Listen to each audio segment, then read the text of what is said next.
Et nous parlons de la deuxième édition des Journées nationales de l'agroécologie, une édition pour participer à la souveraineté alimentaire au Burkina Faso.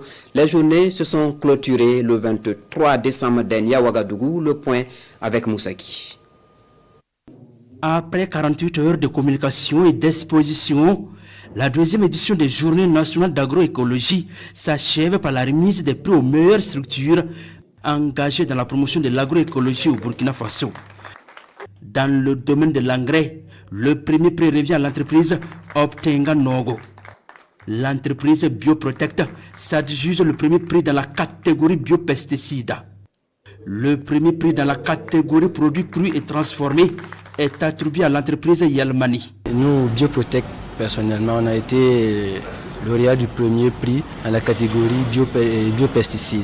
Et les biopesticides, c'est l'un des secteurs d'un système de l'agroécologie qui permet d'avoir une agriculture, protéger les cultures contre les insectes, les différentes attaques en général, en utilisant des produits bio, respectueux de l'environnement. Les journées nationales de l'agroécologie de 2025 sont placées sur le thème « L'agroécologie et souveraineté alimentaire, enjeux et perspectives ». Elles constituent une occasion pour le renforcement de la collaboration entre acteurs dans l'optique de contribuer à la souveraineté alimentaire déjà enclenchée par les autorités burkinabées. Si nous voulons produire, en tout cas, il faut produire dans la durabilité. Et qui parle donc des questions de l'agroécologie, sont des questions qui prennent en compte un certain nombre de facteurs donc, de production. Respecter de l'environnement, respecter donc de la santé donc, des producteurs et du consommateur en général.